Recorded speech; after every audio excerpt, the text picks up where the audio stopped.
साथियों, स्वागत है आपका मार्केट का मंत्र यूट्यूब चैनल पर। इस वीडियो में हम ड्रीमफ़ोक्स का स्टॉक एनालाइज़ करेंगे।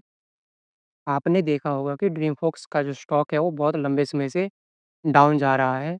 तो क्या इसका कारण इसके फंडामेंटल्स है या कुछ और? इस वीडियो में हम यही पता लगाएँगे और इसके फंडामेंटल्स को भी चेक करेंगे। उससे पहले मैं आपको बता दूँ कि यह वीडियो इस चैनल की पहली वीडियो है और इसके बाद भी इस चैनल पर स्टॉक एनालिसिस और स्टॉक मार्केट से रिलेटेड वीडियो आते रहेंगे, तो आप इस चैनल को सब्सक्राइब ज़रूर करना।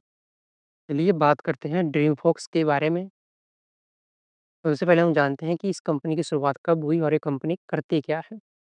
तो कंपनी का जो पूरा नाम है वो है ड्रीमफ़ोक्स सर्विस लिमिटेड और यह एक इंडियन कंपनी है और ये कंपनी एयरपोर्ट, ट्रैवल और लाइफ़स्टाइल सर्विसेज़ के लिए एक एग्रीगेटर के रूप में काम करती है, यानी कि एक मध्यस्थ के रूप में काम करती है। और इस कंपनी का जो पर्पज़ है, वो यात्रियों को सीमलेस और प्रीमियम अनुभव देना है। अब बात करते हैं कि कंपनी की शुरुआत कब हुई और कहाँ से हुई? तो कंपनी की शुरुआत जो है वो 2013 में हुई है गुरुग्राम से। कंपनी के संस्थापक की बात करें कि कंपनी को बनाया किसने है, तो इसे एमएस लिब्रथा कल्लट द्वारा बनाया गया है, जो कि इस कंपनी की चेयरपर्सन और एमडी भी है।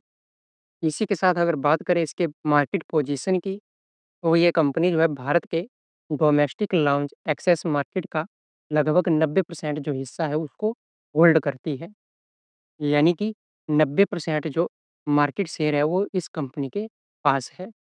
अब बात करते हैं इस कंपनी की सर्विसेज़ के बारे में। ये कंपनी सर्विसेज़ क्या-क्या ऑफ़र करती है? इसकी जो सर्विसेज़ है वो अधिकतर जो है टेक्नोलॉजी ड्रिवन है, यानी टेक्नोलॉजी पर बेस्ड है। ये कंपनी 3 मेजर सर्विसेज़ देती है, जिसमें पहली है ट्रैवल, दूसरा है लाइफ़स्टाइल एंड वेलनेस और तीसरा है गोल्फ। अगर बात करें ट्रैवल, तो ट्रैवल में जो कंपनी जो सर्विसेज़ देती है वो कुछ इस तरह की सर्विसेज़ हैं। यहाँ पे है lounge access, meet and assist, airport transfer services, airport पर spa and wellness services, railway lounge services और ट्रांसिट होटल और नैप रूम की सर्विसेज़।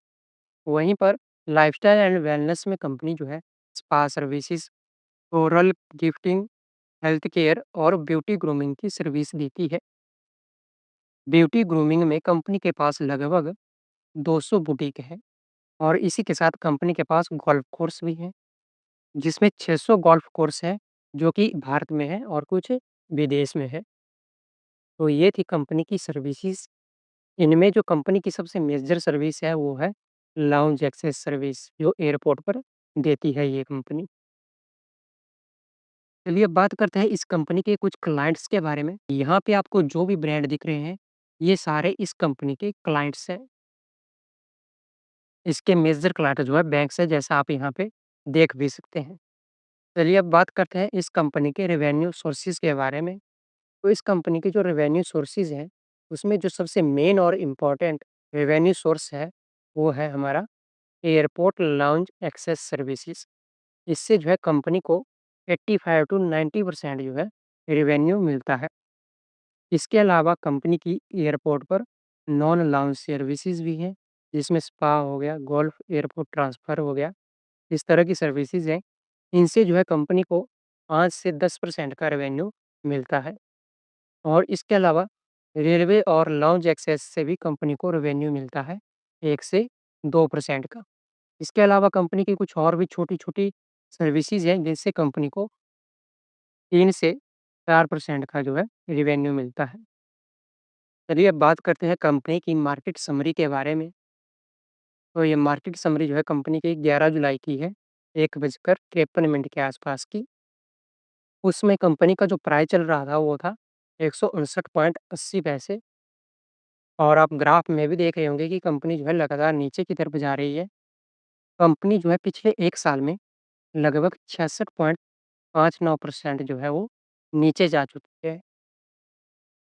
अगर बात करें कंपनी के 52 वीक हाई के बारे में, कंपनी का 52 वीक हाई जो था वो था ₹522 और 52 वीक जो लो है, वो है ₹156। यानी कंपनी जो है हर दिन अपना 52 वीक लो बना रही है। चलिए अब बात करते हैं इस कंपनी के कुछ वैल्यूएशन मैट्रिक्स के बारे में, जिसमें है मार्केट कैप जो कि है 853 करोड़ रुपए के आसपास। कंपनी का स्टॉक पीई है 13.1 और इंडस्ट्री का पीई है 13.1, यानी स्टॉक और कंपनी का जो पीई है वो एक ही है। अगर कंपनी के एग रेशो की बात करें यानी पीई रेशो की बात करें तो वह है 0.85। बुक वैल्यू की बात करें तो वो ₹56 है। डिविडेंड यील्ड की बात करें तो डिविडेंड यील्ड है 1.25%। फेस वैल्यू की बात करें तो ₹2 है। मार्केट कैप टू सेल्स की बात करें तो 0.66 है। आरओई की बात करें तो 24% है। आरओसीई की बात करें तो वो 33.8% है। ईवी या फिर ईबीआईटीडीए की बात करें तो 8.27 है। ईपीएस की बात करें तो वो ₹12 है। अगर डेब्ट की बात करें तो वो 10 करोड़ के आसपास है। डेब्ट टू इक्विटी की बात करें तो वो 0.04 है और फ्री कैश फ्लो की बात करें तो वो 20.4 है और ऑपरेटिंग प्रॉफिट की बात करें तो वो 88.8 करोड़ है। यहाँ पे अगर हम मार्केट कैप देखें, तो मार्केट कैप से कंपनी जो है मिड कैप है। स्टॉक के पीई के हिसाब से भी कंपनी अंडर वैल्यूड है, यानी सस्ती मिल रही है। इंडस्ट्री के पीई के हिसाब से भी कंपनी सस्ती है। अगर हम बात करें पैग रेशो की, तो पैग रेशो के हिसाब से भी कंपनी अंडर वैल्यूड है, यानी हमें सस्ती मिल रही है। बुक वैल्यू के हिसाब से भी कंपनी बहुत अच्छी है। डिविडेंड यील्ड भी सही है कंपनी का। मार्केट कैप टू शेयर्स के हिसाब से भी कंपनी एक अंडर वैल्यूड कंपनी है, यानी हमें सस्ती मिल रही है। कंपनी का आरओई और आरओसीई जो है वो भी एकदम सही है। इसके हिसाब से भी कंपनी फंडामेंटली स्ट्रॉन्ग है। इबिट्टा के हिसाब से भी कंपनी बिल्कुल स्ट्रॉन्ग है। अर्निंग पर शेयर के हिसाब से भी कंपनी ठीक-ठाक है। कंपनी के ऊपर कर्जा भी ज़्यादा नहीं है। कंपनी का फ्री कैश फ्लो जो है वो भी ठीक है और ऑपरेटिंग प्रॉफिट भी कंपनी का लगभग ठीक ही है।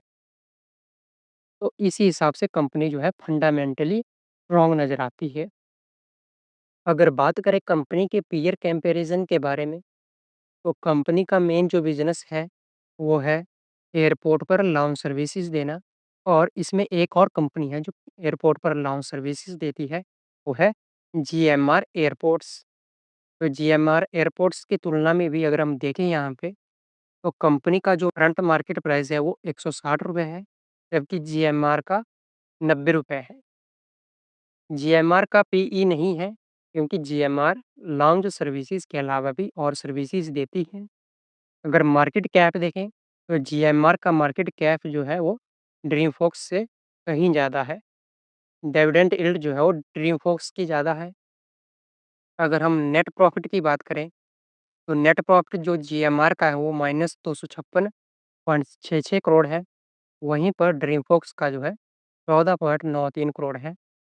अगर परसेंटेज में देखें कि पिछले क्वार्टर की तुलना में कितना कम है, तो जीएमआर का जो है वो -61.54 है, जबकि ड्रीमफ़ोक्स का जो है -16.96% है। अगर बात करें सेल्स की, तो जीएमआर की सेल्स जो है 2863.34 करोड़ है। वहीं पर ड्रीमफ़ोक्स की जो है 314.16 करोड़ है। अगर आरओसीई को देखें, तो जीएमआर का आरओसीई जो है वो 6.89% है और ड्रीमफ़ोक्स का जो है 33.76% है। यानी इसमें भी ड्रीमफ़ोक्स बाजी मारता है। पीयर कंपैरिज़न के हिसाब से भी ड्रीमफ़ोक्स जो है काफ़ी स्ट्रॉन्ग नज़र आती है। चलिए अब बात करते हैं कंपनी के प्रॉफ़िट एंड लॉस के बारे में।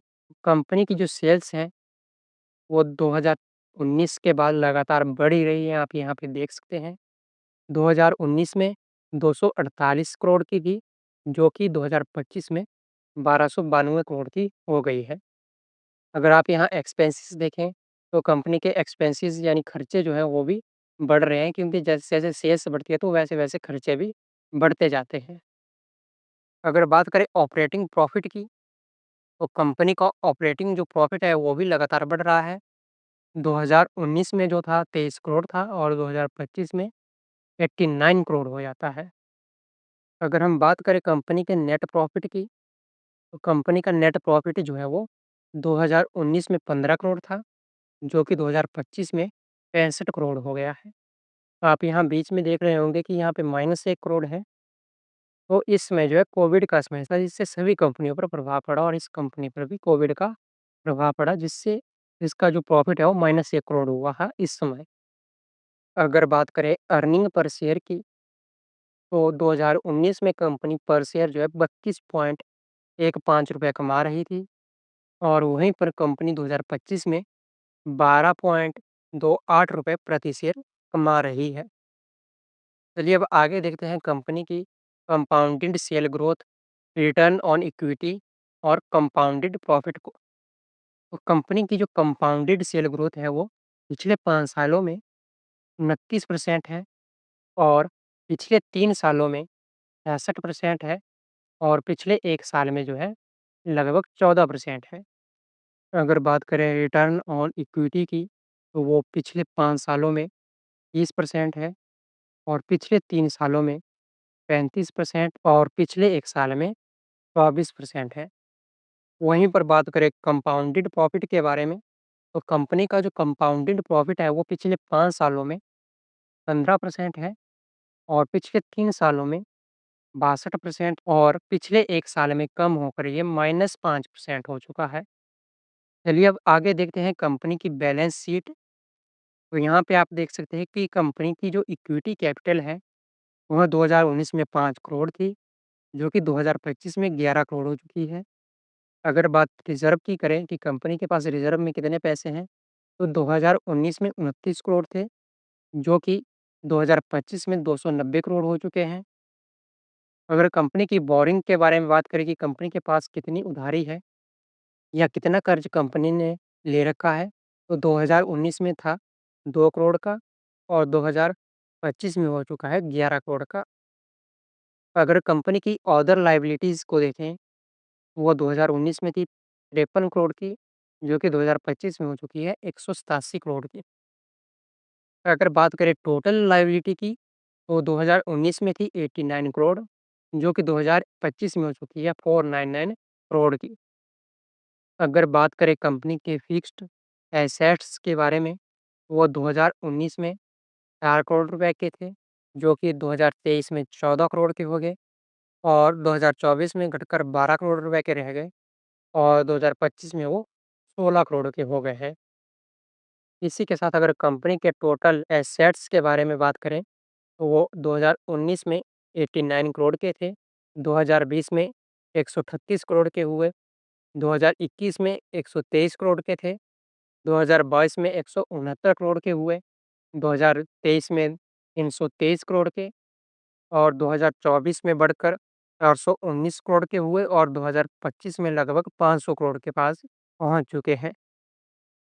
तो कंपनी की बैलेंस शीट को देखकर अब यही लगता है कि कंपनी जो है वो फंडामेंटली स्ट्रॉन्ग है। चलिए अब आगे देखते हैं कंपनी के शेयर होल्डिंग पैटर्न के बारे में। तो कंपनी का जो शेयर होल्डिंग पैटर्न है उसमें प्रमोटर्स के जो शेयर थे वो 2023 में 67% थे, 2024 में वो घटकर 66.02% हो गए और 2025 में घटकर 65.72% ही रह गए हैं। वहीं पर बात करें अगर एफआईआईज़ की, तो इनका 2023 में शेयर होल्डिंग थी 11.16%, जो कि 2024 में घटकर 5.35% रह गई और 2025 में 1% से भी कम हो गई। वहीं पर बात करें डीआईआईज़ के बारे में, तो इनकी शेयर होल्डिंग 2023 में थी 9.31%, जो कि 2024 में कम होकर 8.02% रही और 2025 में घटकर 3.49% ही बची है। इनके साथ अगर बात करें पब्लिक की शेयर होल्डिंग के बारे में, तो पब्लिक की शेयर होल्डिंग 2023 में थी 12.53%, उसके बाद 2024 में हो गई 20.1% और 2025 में 29.81% हो चुकी है। यानी जो पब्लिक की शेयर होल्डिंग है वो बड़ी है और प्रमोटर एफआईआईज़ और डीआईआईज़ की शेयर होल्डिंग जो है वो घटी है। वहीं पर बात करें अगर नंबर ऑफ शेयर होल्डर्स के बारे में, तो 2023 में इस कंपनी के जो शेयर होल्डर थे वो लगभग 47,000 थे, जो कि 2024 में बढ़कर 98,000 के आसपास हो गए और 2025 में शेयर होल्डर्स की संख्या जो है 1,22,000 के आसपास हो गई है। कंपनी का जो शेयर होल्डिंग पैटर्न है, वो हमें काफ़ी पहले से ही संकेत दे रहा है कि कंपनी में कुछ तो गड़बड़ चली हुई है। अगर इस स्टॉक एनालाइज़ का हम कन्क्लूज़न निकालें, तो इसका कन्क्लूज़न निकलता है कि कंपनी फंडामेंटली स्ट्रॉन्ग है, लेकिन इसमें हमें 2 महत्वपूर्ण जो है रिस्क फैक्टर दिखते हैं। पहला है कि कंपनी का जो रेवेन्यू है, वो केवल एक ही रिसोर्स से ज़्यादातर आता है, जो है एयरपोर्ट लाउंज एक्सेस से। और आपने खबरों में सुना होगा कि जो एयरपोर्ट मैनेजमेंट की और कंपनियां हैं, वो कह रही हैं कि आप मीडिएटर यानी ड्रीमफोक्स को छोड़कर सीधा ही हमारे साथ कॉन्ट्रैक्ट करो। और 1-2 कंपनियां ऐसा करने में सफल भी हो चुकी हैं, जिस कारण इस कंपनी के मेन बिजनेस पर ही खतरा मंडरा रहा है और फंडामेंटली स्ट्रांग होने के बावजूद भी इस कंपनी का डाउन जाने का कारण यही है। मैं आशा करता हूँ कि आप इस कंपनी के फंडामेंटल्स को समझ गए होंगे। इस वीडियो को अंत तक देखने के लिए आपका धन्यवाद। और आप ऐसे और स्टॉक एनालिसिस और स्टॉक मार्केट से रिलेटेड वीडियो को देखना चाहते हैं, तो हमारे इस चैनल को सब्सक्राइब ज़रूर करना और कमेंट करके ये ज़रूर बताना कि आप अगला स्टॉक एनालाइज़ किस कंपनी के ऊपर देखना चाहते हैं। इसी के साथ मिलते हैं अगले वीडियो में।